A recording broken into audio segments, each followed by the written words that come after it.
Con esta charla lo que pretendemos es poner en diálogo debates estratégicos de nuestra tradición socialista con la actualidad. La charla, a lo largo de la ponencia, expondremos algunas declaraciones que se han surgido en debates, en entrevistas, de algunos ideólogos o intelectuales de la izquierda para poner sobre la mesa estos debates estratégicos. La idea de esta ponencia, de hecho, surge de la necesidad de poner encima de la mesa estos debates estratégicos. Y es que en muchas de estas entrevistas y en estos debates se recurre a las discusiones que tuvieron las internacionales obreras para fundamentar sus apuestas políticas y sus decisiones. Y este gesto de búsqueda de referentes teóricos en el socialismo sorprende, o cuanto menos es sorprendente, porque hasta ahora era una novedad con respecto al ciclo del 15M y Podemos, como también era una novedad con respecto a los años que siguieron al derrumbe del socialismo real. En esos años los debates estratégicos brillaron por su ausencia. De hecho, Daniel Ben-Said, uno de los protagonistas de mayo del 68, llamó a este fenómeno o a este proceso el eclipse del debate estratégico. Y este eclipse supone un abandono de la política con mayúsculas, porque ya no se trata de transformar radicalmente la sociedad hacia gran escala. Existe un paralelismo a nivel ideológico con el fin de la historia, el tan cacareado fin de la historia y el no hay alternativa de Thatcher. Todos ellos vienen a decir que los regímenes liberales burgueses son el mejor de los mundos posibles y que no hay alternativa. Y en este contexto, pensar en otros modelos civilizatorios es casi simplemente un ejercicio, por un lado, en el mejor de los casos de extravagancia y en el peor de los casos de totalitarismo. Es por eso que durante décadas en el Estado español la izquierda ha oscilado entre dos extremos, la ilusión de lo social por un lado y la ilusión de lo político por el otro. La ilusión de lo social es la ideología de cierto movimentismo, cierto anarquismo y cierta autonomía. Según esta ideología, son las luchas parciales y la autoorganización popular quienes en su propio desarrollo podrían subvertir el orden social capitalista. Las organizaciones políticas y las instituciones son, en cambio, responsables de sus desviaciones, de sus perversiones y de sus degeneraciones. Y la resistencia sería el fin y el medio de la emancipación. Por su parte, la ilusión de lo político implica una reducción del horizonte de transformación al marco de los regímenes liberales, el Estado capitalista y de sus instituciones. Es decir, una reducción a la política en minúsculas, a la administración del capitalismo y a la gestión pública. Las luchas nos podrán proveer de ingeniosas ideas o formas de vida, alternativas, pero nunca conseguirán mejoras palpables a nivel de la sociedad en su conjunto. Esto es lo que dicen estas tradiciones que han ido imponiendo en estos últimos años. La ausencia de un debate estratégico profundo durante las últimas décadas se expresaba como una falta de mediación política capaz de dar coherencia y continuidad a los ciclos movilizatorios, sirviendo de depositorio de la experiencia acumulada entre ellos. Sin esta mediación política, que nosotros llamamos partido revolucionario, la natural secuencia de momentos de desarrollo de capitalista normal y momentos de crisis da lugar a fases de auge de la movilización y estallido social, seguidos de fases de repliegue, cuando los líderes de los movimientos sociales son cooptados muchas veces por las instituciones y por el Estado. Así, en lugar de escuelas de luchas de clases, los movimientos sociales se convierten en escuelas de cuadros políticos y administrativos para el Estado.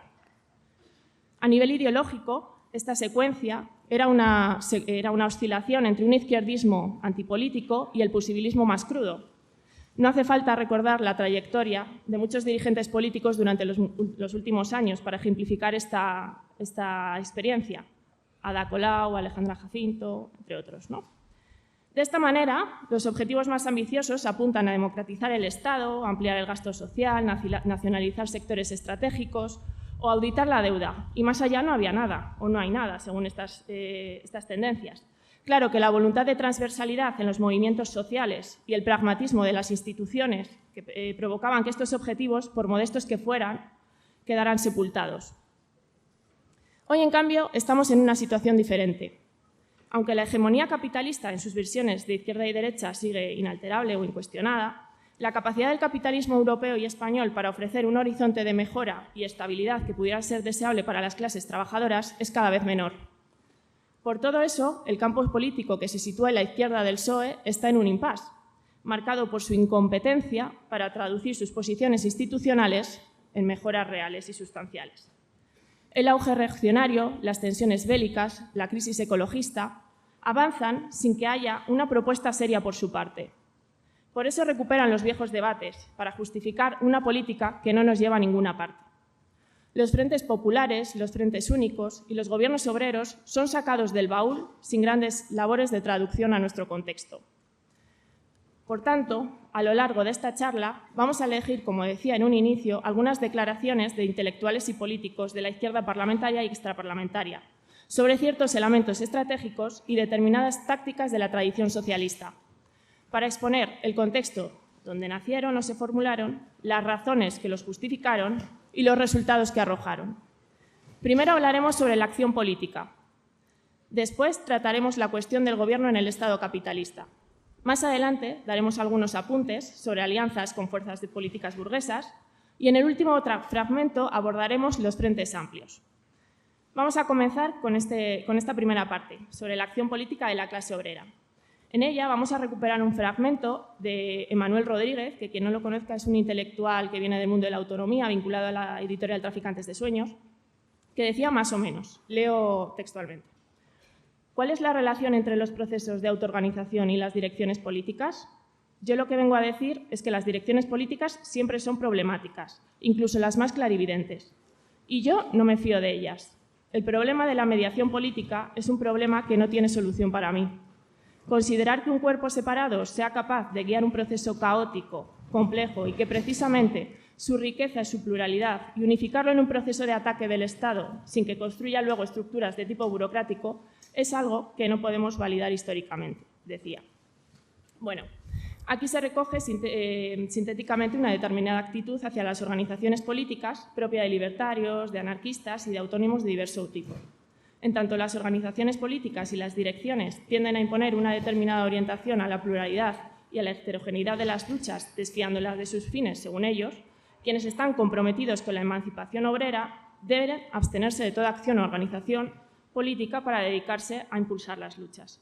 ¿Pero qué significa impulsar las luchas en este contexto? Pues pueden significar diferentes cosas. Puede significar organizar un pequeño grupo de conspiradores que, mediante la acción directa contra los centros de poder y la propaganda por el hecho, empujen a las clases subalternas a la lucha revolucionaria. Digamos que está inserto en la tradición de los bakuninistas, hoy más identificado con el insurreccionalismo. Puede significar, por otro lado, también la propuesta de generar cooperativas, mutuas obreras y ateneos, como formas de deserción del capitalismo y de construir islas libertarias en el aquí y en el ahora. Esta tendencia sería propia de los proudianos, que hoy se traduciría en variantes de la autonomía, el neoruralismo o el comunalismo. O, por último, puede significar la construcción de grandes organizaciones regidas por tácticas y métodos organizativos orientados a mantener la independencia de clase trabajadora con respecto al Estado y a los patronos. Esta estaría identificado con el sindicalismo revolucionario, que hoy podríamos traducir con el anarcosindicalismo y el sindicalismo social. Bueno, vamos a detenernos en cada una de ellas. En primer lugar, un pequeño grupo de conspiradores solo puede empujar al pueblo descontento hacia la insurrección, pero no puede exponer ni explicar por qué medios y hacia qué fines debe orientarse el movimiento para tener éxito. Y tampoco puede conformar un centro de autoridad política alternativa en un momento de crisis revolucionaria. Un centro de autoridad alternativo es una fuerza política con un programa de gobierno orientado a constituir un nuevo poder, un nuevo Estado. Para los insurreccionalistas, esta labor sería, en primer lugar, imposible, porque los procesos revolucionarios son, por su propia naturaleza, impredecibles. En segundo lugar, arrogante, porque pretende, mediante la razón y la experiencia, que podemos dirigir el torrente de acontecimientos que se desatan en una insurrección. Y, en tercer lugar, sería innecesaria, porque entiende que una vez derribado el Estado y la autoridad, florecerá la verdadera comunidad humana. En versiones más recientes de estas propuestas, según las cuales es la espontaneidad del estallido social donde se encuentra la emancipación misma, por tanto, pensar más allá sería políticamente relevante. En segundo lugar, cuando hablamos de la proliferación de comunas, de cooperativas, de mutuas obreras, etcétera, que pueden servir para construir una sociedad paralela dentro del capitalismo y para constituir bases de apoyo para la lucha de clases, no puede impulsar al movimiento hacia la lucha por el poder. Para los autónomos esta tarea sería ante todo prescindible, porque se puede cambiar la sociedad sin luchar por el poder. Pero también sería indeseable, porque tentaría las luchas de los vicios del poder político, alejándolos de la labor de resistencia. Hay una versión ecologista de esta tendencia, según la cual, como el capitalismo y los estados se van a derrumbar por la crisis ecológica, nosotros solo nos tenemos que preparar ante este escenario. Y bueno, por último, hablábamos de una organización de lucha económica regida por la táctica y los métodos organizativos clasistas, que puede servir para confrontar a los capitalistas en cada centro de trabajo o incluso para organizar una huelga revolucionaria que pueda tumbar el gobierno. Pero tiene dificultades para constituir ese centro de autoridad político alternativo en un momento de ofensiva. Para el sindicalismo revolucionario esta labor sería innecesaria porque podemos transitar hacia otro orden social sin ese centro de poder alternativo. Y además sería negativa porque nos condenaría a replicar el autoritarismo y el burocratismo de estados preexistentes. Sin embargo, quienes hoy se inspiran en el sindicalismo revolucionario están lejos de plantear esta cuestión. El horizonte es más bien remoto. Y aunque los motivos que acabamos de recoger no son convincentes para renunciar a la organización política, sí existen algunos peligros reales para las organizaciones que enfrentan derivados de su carácter. El primer peligro es el burocratismo. ¿Qué es esto del burocratismo? Pues es la tendencia a que cuadros de la organización comiencen a actuar como una camarilla, que mediante el monopolio de la información y de la gestión de los recursos de todos, desarrollen intereses diferenciados y actúen en consecuencia de estos. Estos intereses suelen radicar en su propia autorreproducción, como burocracia, y esta cada vez será menos capaz de responder ante los cambios de la coyuntura y será cada vez más conservadora, puesto que su sustento y su estatus depende de mantenerse en ese estatus. El resultado es la transformación de la organización política en un aparato de estas burocracias en lugar de un partido obrero revolucionario. La degeneración de partidos que en algún momento fueron revolucionarios, como el Partido Comunista de España, o sindicatos que fueron ejemplos de autoorganización y combatividad, como Comisiones Obreras, son ejemplos de esta tendencia. El segundo peligro al que nos podemos enfrentar es el doctrinarismo. El doctrinarismo es la tendencia de las organizaciones políticas a intentar subordinar el curso real de las luchas a una clase de doctrina abstracta ideada por algún jefe genial. Cuando hablamos de doctrinas, hablamos de formulaciones teóricas que parten bien de experiencias pasadas que no guardan una relación con la realidad que pretendemos transformar o de principios morales o filosóficos que no emanan del propio desarrollo de la lucha de clases. El resultado es la inoperancia de la propia organización, ya que la realidad se resiste tercamente a ajustarse a estos esquemas teóricos erróneos.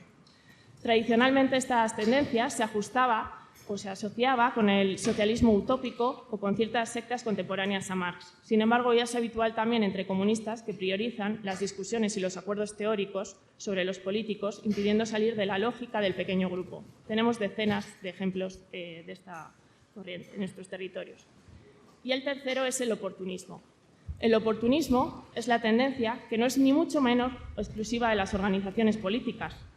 Es la tendencia a privilegiar victorias inmediatas sobre los objetivos finales.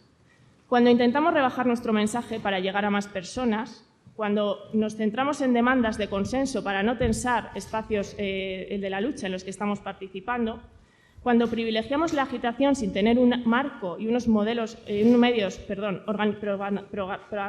propagandísticos adecuados, estamos dando pie al oportunismo. Esta tendencia podemos caer cuando participamos en la lucha de clases. Sin embargo, cuando se generaliza el resultado, puede ser una deriva reformista de la organización política. Esta deriva se expresa política y teóricamente en una nueva doctrina y en una transformación del programa. Los ejemplos históricos más claros son el revisionismo de Bernstein en la Segunda Internacional o el eurocomunismo de los grandes partidos comunistas europeos del último tercio del siglo XX. A pesar de todos estos peligros, el marxismo reivindica la necesidad de que la clase se constituya en un partido. Un partido que encarne los objetivos finales del movimiento obrero por encima de las barreras locales, sectoriales, nacionales, raciales, cualquiera que sea su índole. Un partido diferenciado y opuesto al de las clases poseedoras, organizado desde la conciencia socialista, sintetizado en un programa que exprese claramente sus aspiraciones y los medios para alcanzarlas. Un partido enraizado en la lucha de clases y capaz de dirigir el rechazo ante toda forma de opresión y arbitrariedad. Un partido capaz de discernir, mediante la discusión racional, qué vías de acción son las más acertadas para avanzar, mientras asegura la unidad de acción en su conjunto. Es decir, un partido centralizado y democrático. Por tanto, este concepto de partido, que se distingue por su programa de todas las formas de socialismo nacional, socialismo reaccionario y socialismo reformista. Pero también es diferente a los modelos confederales que impiden la unidad de acción a la clase trabajadora y a los modelos organizativos burocráticos que hacen de la disciplina consciente una disciplina militar. Para acabar esta primera parte, podríamos parafrasear a quien citábamos antes, a Emmanuel Rodríguez, y diríamos que nosotros lo que venimos a decir es que las direcciones políticas potencialmente pueden ser problemáticas, pero lo queramos o no existen y son necesarias. Si no construimos un modelo de organización política capaz de orientar la lucha de clases hacia sus objetivos finales, pero que a su vez esté vigilante de esas posibles derivas burocráticas, reformistas o doctrinarias, estaremos condenadas a la derrota. Bueno, seguimos con el segundo apartado de la charla, que como os comentaba antes, es sobre el gobierno del Estado capitalista. En este segundo fragmento citaremos a Raúl Sánchez Cedillo, que viene del mundo de la autonomía y que ahora es tertuliano de Canal Red, también viene de la Fundación de los Comunes, y él habla de la experiencia de gobernar en minoría con el PSOE. Cuando vio que íbamos a hablar sobre una intervención suya, decidió retarnos a un duelo armado con su cuaderno de notas. En fin, para el nuevo ideólogo de Podemos, recurrir a la historia sería dogmático y no caer en el oportunismo más claro sería renunciar a la máxima leninista del análisis concreto en la situación concreta. En fin, el fragmento dice así: no podemos ser sectarias. La experiencia de Podemos es única en este país, una experiencia de gobernar y hacer contrapoder dentro de un gobierno. No está escrito ni en Lenin, ni en Trotsky, ni en ningún sitio que no se pueda participar en los gobiernos, porque de lo contrario, ¿qué hacer en el ciclo político español? No, esperemos a que pete todo. Podemos sale precisamente del gobierno por eso, por llamar a Pedro Sánchez señor de la guerra. Bueno, es difícil condensar mejor el espíritu podemita en el fragmento, ¿no? Virajes tácticos sin justificación alguna y ocultados a posteriori, y el uso torticero de la historia para legitimar decisiones coyunturales. El relato que se intenta construir es más o menos el siguiente. Las oportunidades políticas hay que aprovecharlas. ¿Que hay una crisis económica y una fase de movilización intensa? Pues montas un partido que aproveche el hueco que deja la deslegitimación del régimen del 78. ¿Que las cuentas te salen y te ofrecen la posibilidad de entrar en un gobierno en minoría en el Estado capitalista? Pues también lo aprovechas y haces una política contrahegemónica en su seno. Lo contrario sería renunciar a mejorar la vida de la gente por unos principios políticos sectarios. Si somos realistas, según este relato, luchar por mejoras implica asumir la responsabilidad de gobernar.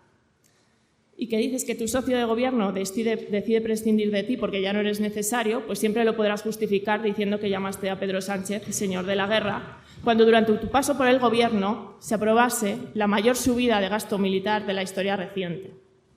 Este es el tipo de racionalidad política a la que nos tienen acostumbrados y acostumbradas, que no hace nada más que alimentar la desorientación, la desconfianza y la desilusión, dando alas a la extrema derecha.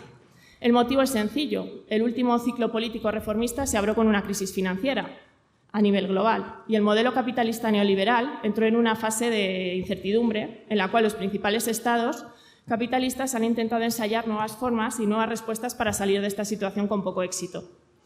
La izquierda reformista se presentó como una alternativa del programa de las élites y, como hemos visto, tampoco ha tenido mucho éxito. Su fracaso deja el camino abierto para la implementación de versiones más reaccionarias de este plan de solución de la crisis. Por suerte hay otras alternativas. Las discusiones históricas sobre la participación o no en los gobiernos de los estados capitalistas son mucho más ricas que este relato autojustificatorio que acabamos de leer hace unos minutos. Por suerte, otras generaciones de revolucionarios orientaron sus políticas desde unas razones fundadas y no simplemente desde unos estrechos intereses electorales. Vamos a intentar recordar estas discusiones. En la tradición socialista podemos situar al menos dos momentos donde esta cuestión se puso sobre la mesa. Las discusiones de la Segunda Internacional sobre el ministerialismo y el debate en la Tercera Internacional sobre el gobierno obrero. Comenzamos con la Segunda Internacional, donde el debate surge en Francia en 1899. La Segunda Internacional estaba formada por partidos socialistas de diferentes tendencias a nivel europeo. La apuesta por la participación en los gobiernos, que se denominó ministerialismo, parte de Millerand. Millerand era un político del Partido Socialista francés que decidió individualmente entrar a formar parte de un gobierno burgués y republicano, bajo la presidencia de uno de los máximos represores de la Comuna de París. La participación en el gobierno se justificaba como una defensa del régimen republicano ante la ofensiva reaccionaria y monárquica que estaba sucediendo en ese momento en Francia y que se estaba desarrollando durante esos años. Frente al ministerialismo, el marxismo revolucionario mantuvo su marco estratégico previo. Los partidos socialistas debían ampliar sus capacidades organizativas, fortalecer el movimiento obrero, mejorar su agitación y su propaganda y aprovechar cualquier hueco que dejasen las instituciones como un altavoz. Y en el momento en que hubiesen alcanzado o conquistado una mayoría suficiente, tomar el poder para imponer un programa mínimo que instaurase una democracia revolucionaria y el gobierno obrero. La participación en gobiernos burgueses solo podría contribuir a generar confusión, ya que estás legitimando lo que en principio estás criticando. Además, acaba con la credibilidad del partido, que solo puede realizar pequeñas reformas contradiciendo sus promesas. Por eso, la participación en gobiernos burgueses solo podía plantearse en momentos de extrema excepcionalidad. Y ese momento de Francia que decimos, para toda la era más revolucionaria de la Segunda Internacional no cumplía esas condiciones. Aunque las posiciones ministerialistas fueron derrotadas en varios congresos de la Internacional entre finales del siglo XIX y comienzos del XX, tras la traición de 1914, en la práctica la participación de gobiernos burgueses fue haciéndose habitual, y esto se acabó conjugando con el abandono definitivo de la estrategia general del marxismo revolucionario. Si todo horizonte de transformación se sustituye por una acumulación progresiva de mejoras dentro del orden político burgués y de las relaciones sociales capitalistas que lo sostienen, la discusión estratégica pierde su sentido. Participar o no participar en el gobierno es indiferente en términos generales, ya que la única discusión trataría sobre la mejor manera de obtener reformas. El debate de fondo era el carácter clasista del Estado y la relación de los comunistas con él. Para el reformismo, el Estado es un árbitro entre las clases, es un espacio en disputa, una arena neutral que expresa las relaciones de fuerza entre grupos sociales. En cambio, para el marxismo revolucionario, el Estado capitalista es fundamentalmente una dictadura de clase. ¿Por qué es una dictadura de clase? Porque el Estado capitalista es básicamente un aparato burocrático militar montado sobre la propiedad privada, que es su base incuestionable, lo que implica que el Estado capitalista está ahí para servir al capital y a la clase que lo posee, la burguesía. Por estos motivos, el reformismo como vía al socialismo es imposible. No puede haber socialismo sin romper el orden político burgués o el Estado capitalista. Esta es una necesidad que deriva del propio carácter del capitalismo, como también lo es, por ejemplo, que el socialismo debe ser internacional, al ser el capitalismo un fenómeno global. Decíamos que la conquista del poder por parte del proletariado debe coincidir con la destrucción del orden político burgués. Lo contrario es simplemente integrarse dentro de él. La subordinación de un partido revolucionario al orden político burgués implica la negación de su carácter y, en última instancia, la traición a su programa. Normalmente esta traición a su programa se traduce, a su vez, en un amplio descrédito ante sectores de la clase trabajadora consciente, algo que no nos podemos permitir. Las experiencias de partidos autodenominados socialistas o comunistas que se han desplomado tras participar en gobiernos burgueses son ilustrativas. Vamos a escoger un ejemplo paradigmático. En 1982, en Francia, 4 ministros comunistas entraron en un gobierno. Este gobierno se consiguieron algunas mejoras significativas para la clase trabajadora, pero en términos económicos fue disciplinado por el mercado mundial. Los comunistas franceses, lejos de avanzar en cualquier transición hacia una nueva forma de Estado, ni siquiera salieron reforzados electoralmente y comenzaron con su declive. Además, este fue el último coletazo de las viejas aspiraciones socialdemócratas a un capitalismo con un rostro más humano. Desde entonces, los antiguos partidos socialdemócratas pasarían a ser simples partidos neoliberales progresistas. El ejemplo más claro lo tenemos aquí en España, con las mayorías absolutas del PSOE de Felipe González, que fueron quienes iniciaron las políticas neoliberales y privatizadoras de vivienda, derechos laborales, sanidad, etc. Vale, ¿se me oye? ¿Bien? Sí, vale. Vale, hemos visto la discusión sobre la acción política y el debate sobre la participación en gobiernos burgueses en la Segunda Internacional. Es muy importante entender que estos no son debates viejos o pasados. Los propios reformistas nos recuerdan que no, que sigue siendo necesario aludir a ellos para pensar el presente. Y esto es mucho más urgente para los revolucionarios, que tenemos que basar nuestra estrategia y nuestra táctica en un conocimiento riguroso de la historia si no queremos repetir viejos errores. Ahora vamos a abordar otro momento donde se trató la participación en gobiernos del Estado capitalista dentro de la tradición comunista. Sin embargo, aquí ya no se trata de la participación en gobiernos burgueses, sino que lo que se llamaron gobiernos obreros.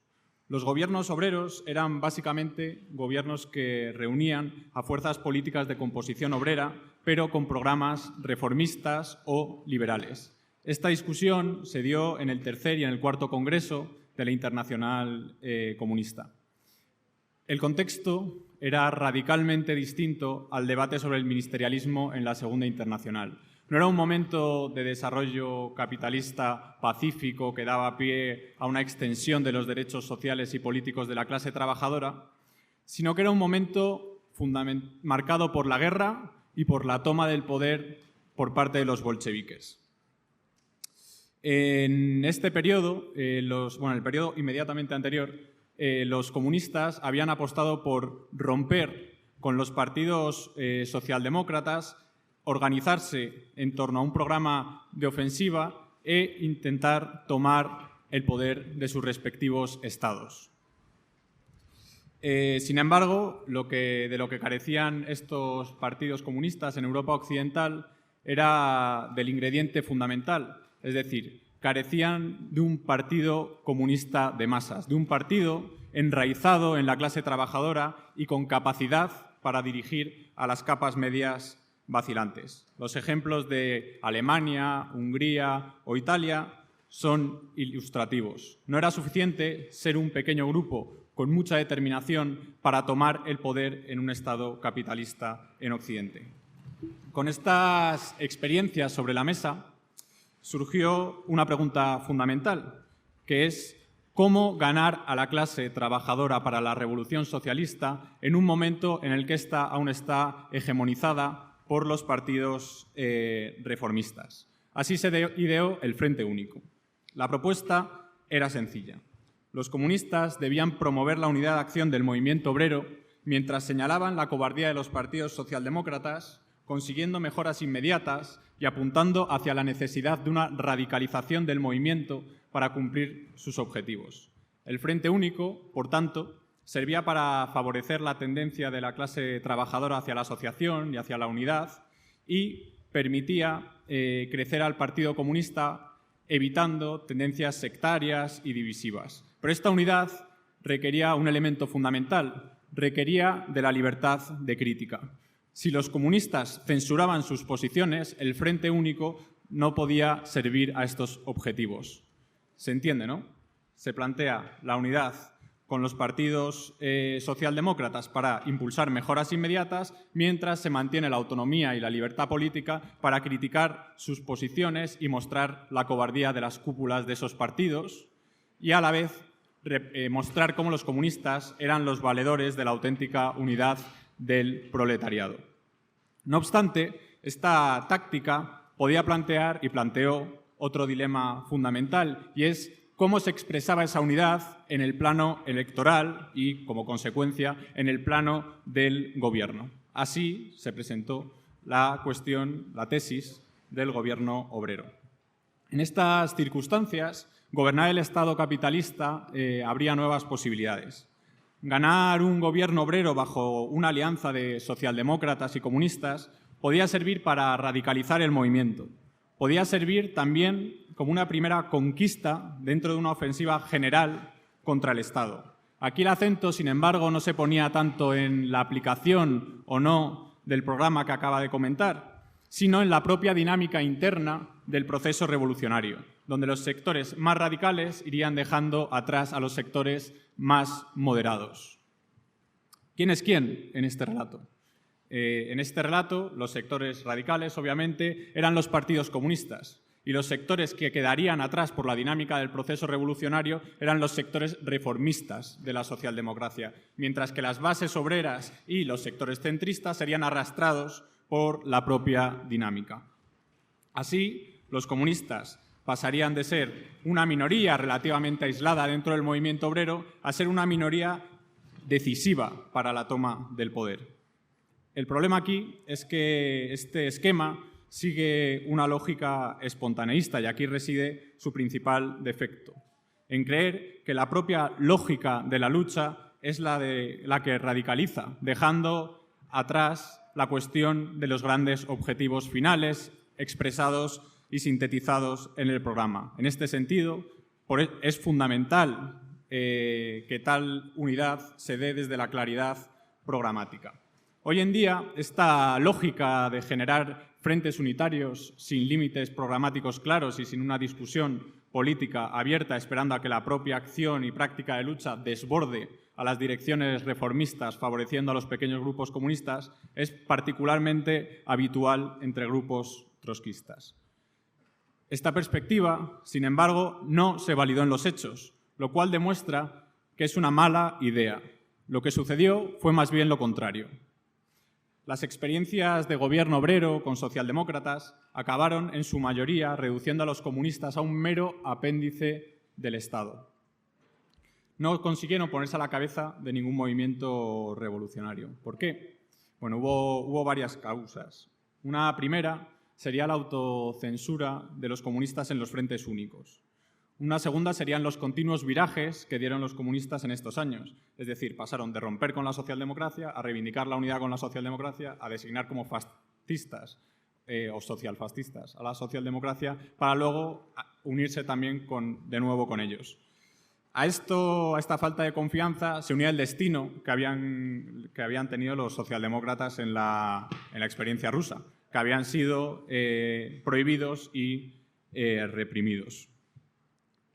Por último, estaría la cuestión que ya hemos citado de la discusión programática y el hecho del aprendizaje de las propias clases dominantes, el hecho de que la burguesía no iba a permitir que se tomara el poder en otro Estado, en Europa occidental. Es importante señalar las condiciones que permitían que esta idea del Frente Único tuviera vigencia, tuviera cierto sentido. Son dos esas condiciones. Una era la propia existencia de la Unión Soviética y la Internacional Comunista, que daba apoyo logístico, apoyo ideológico, apoyo político y apoyo militar a los partidos comunistas. Eso permitía que, aun siendo una minoría, pudieran prever ser capaces de ponerse a la dirección de un gran movimiento de masas, aunque no tuvieran aún desarrolladas esas capacidades organizativas de manera endógena. La otra cuestión es la existencia de un movimiento obrero socialista de masas. Esto es fundamental. Hoy en día no hay un gran movimiento obrero educado en las grandes aspiraciones de la tradición socialista. No hay un movimiento obrero que piense que es necesario destruir el Estado capitalista y construir una forma de gobierno alternativo, ni que conozca cuáles son las diferentes tácticas que nos pueden llevar a ese punto. Ahora simplemente las direcciones de las organizaciones reformistas pues se las podrá acusar de haber subido el gasto militar, de no haber cumplido sus promesas electorales, pero no de no haber llevado a cabo la revolución socialista, desde luego. Vale. Siguiendo un poco la racionalidad que describíamos de la Segunda Internacional, estas eran condiciones que sí eran particularmente excepcionales. Eran condiciones que permitían que la formación de un gobierno llevara a la constitución de una nueva forma de Estado. No era simplemente conseguir un par de mejoras o mejorar la relación de fuerza respecto al reformismo. A modo de resumen, aunque pueda quizás ser reiterativo, vamos a recuperar algunas ideas centrales. La táctica del Frente Único no era una mala idea en sí, pero la forma en la que se aplicó tenía dos problemas. Por un lado, esa lógica espontaneísta que hemos expuesto y, por otro lado, el hecho de que los comunistas estuvieran dando virajes de manera constante.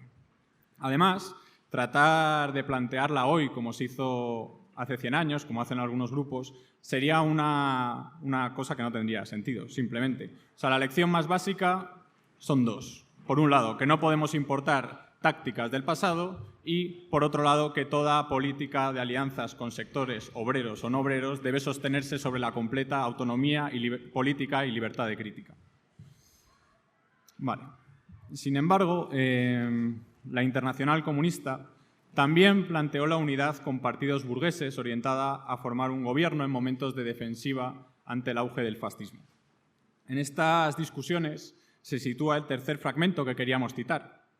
En él, un intelectual de la órbita de Sumar, César Rendueles, propone utilizar la estrategia del Frente Popular como referente para la crisis ecológica. Afirma, más o menos, que en cierto momento la Internacional Comunista equiparaba la socialdemocracia con el fascismo, lo cual tuvo resultados catastróficos. Cuando esto se hizo evidente para la Internacional Comunista, optó por el Frente Popular, que suponía aunar fuerzas, sobre todo con la socialdemocracia, pero también con cualquier fuerza democrática y antifascista. Esto fue visto como una renuncia, un paso atrás o una traición a la revolución. Curiosamente, fue lo contrario. Sirvió para que mucha gente entendiera que los comunistas eran un aliado contra la barbarie. Sirvió para ampliar su rango de acción y asentar los regímenes de posguerra europea. Con las políticas ecológicas debe pasar algo parecido. Básicamente, en este fragmento, Rendueles está retomando una idea que ha sido puesta sobre la mesa por muchos políticos e intelectuales ecologistas durante los últimos años. La idea es más o menos la siguiente. La crisis climática nos pone en un escenario de urgencia. Este escenario de urgencia no nos permite ni tener discusiones a nivel doctrinario sobre cuáles serían las condiciones para construir una sociedad ecosocialista, por ponerlo en sus términos, ni hacer un lento proceso de trabajo de construcción política y organizativa que requeriría un partido revolucionario.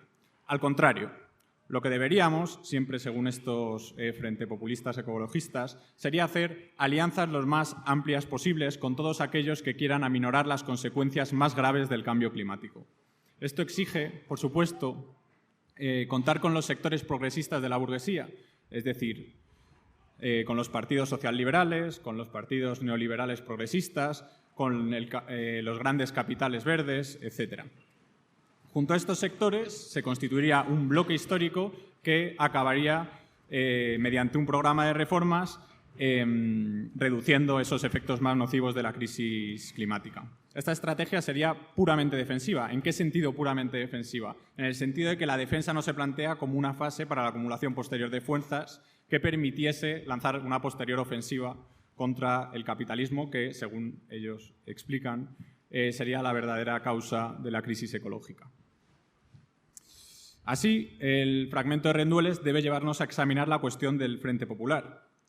Lo primero que hay que decir es que cuando el séptimo Congreso de 1935 se aprueba la táctica del Frente Popular, lo hace tras varios momentos de retrocesos y derrotas. En la fase inmediatamente anterior, la Internacional Comunista había adoptado una serie de tácticas sectarias sin demasiado sentido, según las cuales la socialdemocracia era el ala moderada del fascismo.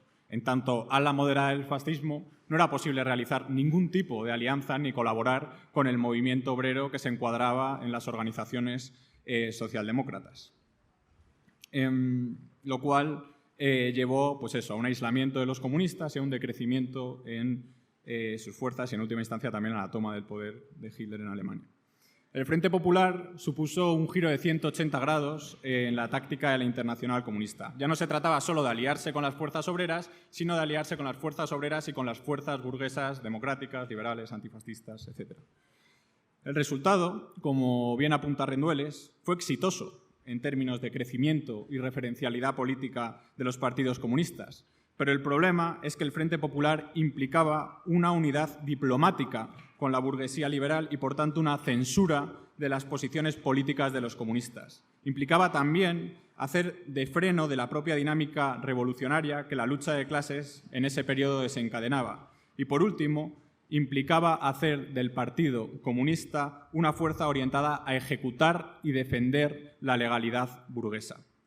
En este sentido, el crecimiento de los partidos comunistas en este periodo, durante la fase Frente Populista y también durante la posguerra, tiene que ser visto como un crecimiento de los partidos comunistas en tanto más férreos defensores de los regímenes liberales dentro del movimiento obrero, lo cual, obviamente, no puede ser nuestra aspiración.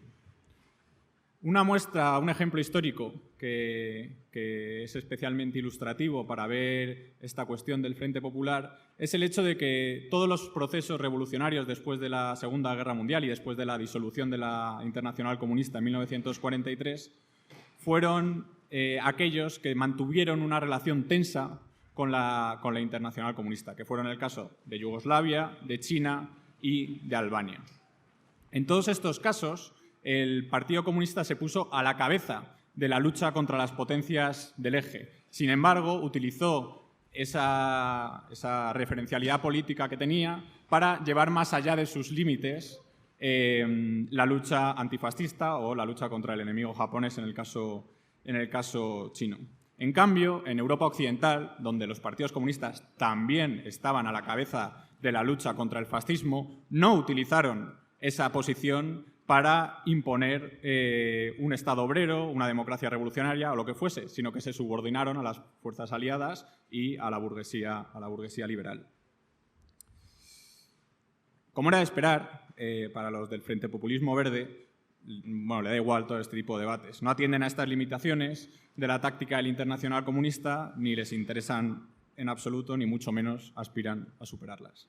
Simplemente lo que quieren es justificar su forma de hacer política con algunos referentes históricos más o menos lejanas. Si las élites europeas apuestan por un nuevo plan verde para descarbonizar la matriz energética de nuestras sociedades, pues adelante con ello. Si estas élites europeas hacen un tímido programa de redistribución social y algunas reformas progresistas, pues habrá que apoyarlo, también sin peros. La única alternativa real, según su relato, la única alternativa real a la burguesía liberal sería el capitalismo fósil, la extrema derecha y, en última instancia, lo que llaman el ecofascismo. Cualquier propuesta que se presentase al margen de esta falsa alternativa entre burguesía liberal progresista y burguesía fosilista y reaccionaria sería infantil, naif o simplemente idealista. Sin embargo, lo que vemos ante nuestros ojos es otra cosa. Las tensiones geopolíticas están introduciendo un régimen de guerra total. Las tecnologías verdes, que sirven para, supuestamente, aumentar la autonomía estratégica de la Unión Europea, no dejan de sostenerse sobre la explotación de los recursos y la clase trabajadora internacional. El desarrollo de estas tecnologías es una pieza más en la competencia mundial por protagonizar un nuevo ciclo de acumulación. Y el retroceso en derechos y libertades conquistados continúa no solo ante el beneplácito de la burguesía liberal, sino bajo su mandato, especialmente en un Estado como el español, donde gobiernan desde hace años. Además, los impulsores del Frente Populismo Verde, más consecuentes o más sinceros, no están subordinando sus objetivos finales, su supuesto objetivo de construir una sociedad ecosocialista, sino que simplemente no tienen esos objetivos finales. Esto es expresado con claridad por Emilio Santiago, que en sus últimas declaraciones citaba abiertamente a Bernstein y esta idea de que el movimiento lo es todo y el objetivo final no es nada. Pues básicamente, construir una sociedad ecosocialista no es nada, pues las reformas concretas que consigan en alianza con el PSOE pues no son todo. Vale, pasamos a la última parte, que es un recorte de Antonio Maillo, que es el coordinador general de Izquierda Unida. En él dice lo siguiente: nosotros siempre hemos planteado un proceso unitario, en base a elementos en común que sirvan para la transformación social, lo que se llama un frente amplio. Sin embargo, aquí ya no estamos hablando de un turnismo entre socialliberales y conservadores, sino una amenaza de la extrema derecha contra toda la izquierda, contra la que tenemos que actuar unidos. En este caso, el fragmento ya no hace referencia a discusiones históricas, sino simplemente a la experiencia del Frente Amplio, los frentes amplios que proliferaron tras el declive y derrumbamiento del socialismo real, solo que ahora se justifica por la amenaza de la extrema derecha. En su formulación original, los Frentes Amplios lo que intentaban era reunir a fuerzas de izquierdas, fueran estas revolucionarias, reformistas, burguesas, proletarias, lo que fuese, y el motivo era intentar hacer política en un momento de repliegue del comunismo. Un momento en el que los partidos comunistas optaron por dos vías. Algunos simplemente se disolvieron para inmediatamente después refundar, hacer un rebranding y montar partidos socialdemócratas abiertamente. Este fue el caso del Partido Comunista Italiano, que siendo una fuerza política de miles de militantes, se disolvió y montó Refundazione Comunista. En otros casos, por lo que apostaron fue por hacer alianzas lo más amplios posibles con las organizaciones que habían surgido en los nuevos movimientos sociales tras mayo del 68 y las sucesivas escisiones que habían tenido los partidos comunistas. Esto implicó una profundización de la deriva reformista que básicamente ya se había hecho completamente explícita en el giro eurocomunista. El caso de Izquierda Unida en el Estado español es paradigmático en este sentido. El Partido Comunista, tras ser el partido de la oposición al franquismo, había pasado a jugar un papel totalmente conciliador, que en realidad ya lo preveían a nivel estratégico, pero cuando lo hicieron de facto, se dieron cuenta de que ese papel conciliador en la transición y en los años que la siguieron les llevó a entrar en un profundo declive a nivel político que se expresó en la pérdida de militantes y en resultados electorales lamentables. En este sentido, cuando se expulsó a la dirección política que había sido la responsable de esas decisiones, se apostó por hacer un trabajo de aproximación con organizaciones políticas de la extrema izquierda, con feministas, con ecologistas, con los prosoviéticos que se habían salido, con los trotskistas que habían nacido al margen, etc. Lo fundamental de esta estrategia no es que no sea revolucionaria, porque eso no sería medirlo con sus propios estándares de lo que aspiran a conseguir, sino simplemente que siguiendo sus propios estándares, ni siquiera han conseguido reformas sustantivas. Es decir, que no han conseguido frenar las tendencias del capitalismo en las últimas décadas. Esto es por un motivo que ya hemos expuesto en otras ocasiones y que hemos explicado de manera recurrente.